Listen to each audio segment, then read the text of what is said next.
Hi friends, അസ്സലാമു അലൈക്കും. Welcome back to my channel. ഇന്ന് ഞാൻ വന്നിട്ടുള്ളത് നല്ല ഒരു മിൽക്ക് ഷേക്കിൻ്റെ റെസിപ്പി ആയിട്ടാണ്. ഫ്രൂട്ട്സ് ഒന്നും ഇല്ലാതെ വളരെ പെട്ടെന്ന് തയ്യാറാക്കിയെടുക്കാൻ പറ്റുന്ന ഒരു കാരമൽ മിൽക്ക് ഷേക്കിൻ്റെ റെസിപ്പിയാണിത്. വീഡിയോയിലേക്ക് പോകുന്നതിന് മുന്നേ നിങ്ങൾ ഈ ചാനൽ ആദ്യമായിട്ടാണ് കാണുന്നതെങ്കിൽ സബ്സ്ക്രൈബ് ചെയ്യാൻ മറക്കരുത്. അപ്പോൾ നമുക്കിത് എങ്ങനെയാണ് ഉണ്ടാക്കുന്നതെന്ന് നോക്കാം. കാരമൽ മിൽക്ക് ഷേക്ക് ഉണ്ടാക്കിയെടുക്കാൻ വേണ്ടിയിട്ട് ആദ്യം നമുക്ക് കാരമൽ സോസ് റെഡിയാക്കി എടുക്കണം. അതിന് വേണ്ടിയിട്ട് ഞാനിവിടെ ഒരു സോസ് പാനിലേക്ക് 1 കപ്പ് പഞ്ചസാര ഇട്ട് കൊടുത്തിട്ടുണ്ട്. ഈ പഞ്ചസാരയെ നമുക്കൊന്ന് കാരമലൈസ് ചെയ്തെടുക്കാം. പഞ്ചസാര മെൽറ്റായി വരുന്ന സമയത്ത് സ്പൂണൊന്നും ഇട്ട് ഇളക്കരുത്. ഇതുപോലെ ഒന്ന് ജസ്റ്റ് ചുറ്റിച്ച് കൊടുത്താൽ മാത്രം മതി.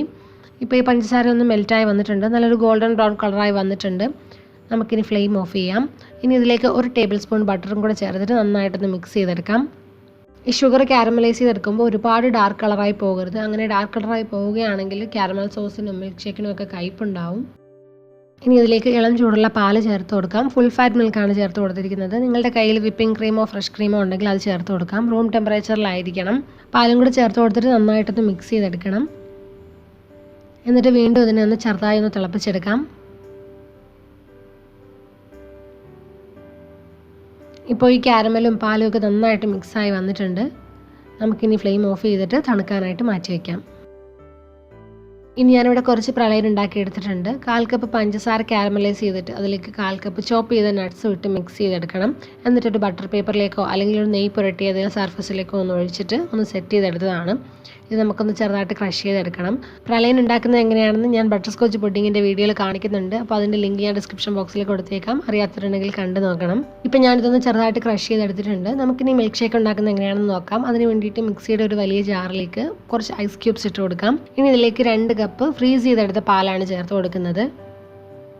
2 ടേബിൾ സ്പൂൺ കണ്ടൻസ്ഡ് മിൽക്ക് ചേർത്ത് കൊടുക്കാം. കണ്ടൻസ്ഡ് മിൽക്ക് അല്ലെങ്കിൽ പഞ്ചസാര ചേർത്ത് കൊടുത്താലും മതി. ഇനി ഇതിലേക്ക് നമ്മൾ റെഡിയാക്കി എടുത്തിരിക്കുന്ന കാരമൽ സോസ് ഒഴിച്ചു കൊടുക്കാം.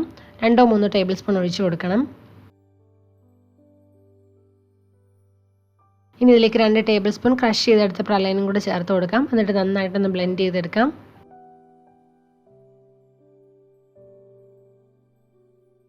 ഞാനിപ്പോൾ ഇതൊന്ന് ചെറുതായിട്ട് ബ്ലെൻഡ് ചെയ്തെടുത്തിട്ടുണ്ട്. ഇതിലേക്ക് ഞാൻ 2 ടേബിൾ സ്പൂൺ പഞ്ചസാര കൂടി ചേർത്ത് കൊടുക്കുകയാണ്. കണ്ടൻസ്ഡ് മിൽക്ക് മാത്രം ചേർക്കുകയാണെങ്കിൽ അത്ര മധുരം ഉണ്ടാവില്ല. ഇനി ഇതിലേക്ക് തണുത്ത പാലും കൂടി ചേർത്ത് കൊടുക്കുന്നുണ്ട്. എന്നിട്ട് ഒന്നുകൂടി ഒന്ന് ബ്ലെൻഡ് ചെയ്തെടുക്കാം. ഇപ്പോൾ നമ്മുടെ കാരമൽ മിൽക്ക് ഷേക്ക് ഇവിടെ റെഡി ആയിട്ടുണ്ട്. ഇനി നമ്മൾ സെർവ് ചെയ്തെടുക്കുന്ന ആ ഒരു ഗ്ലാസ്സിലേക്ക് കുറച്ച് കാരമൽ സോസ് ഒഴിച്ചു കൊടുക്കാം. എന്നിട്ട് നമ്മൾ റെഡിയാക്കി വെച്ചിരിക്കുന്ന മിൽക്ക് ഷേക്കും കൂടി ഒഴിച്ചു കൊടുക്കാം. കുറച്ച് പ്രളയനും കുറച്ച് കാരമൽ സോസും കൂടി ഒഴിച്ചിട്ട് ഡെക്കറേറ്റ് ചെയ്യാം. ഗസ്റ്റിനൊക്കെ സെർവ് ചെയ്യാൻ പറ്റിയ നല്ലൊരു ഷേക്ക് കൂടിയാണിത്. എല്ലാവരും ട്രൈ ചെയ്ത് നോക്കണം. നിങ്ങൾക്ക് എല്ലാവർക്കും ഇന്നത്തെ റെസിപ്പി ഇഷ്ടമായെന്ന് വിചാരിക്കുന്നു. വീഡിയോ ഇഷ്ടമായാൽ ലൈക്ക് ചെയ്യാനും കമൻറ്റ് ചെയ്യാനും ഷെയർ ചെയ്യാനും മറക്കരുത്. അതുപോലെ നിങ്ങൾ ഈ ചാനൽ ആദ്യമായിട്ടാണ് കാണുന്നതെങ്കിൽ സബ്സ്ക്രൈബ് ചെയ്യാനും മറക്കരുത്. പുതിയ നല്ല റെസിപ്പികളുമായിട്ട് ഇൻഷാ അല്ലാഹ് വീണ്ടും കാണാം. Thank you for watching. By.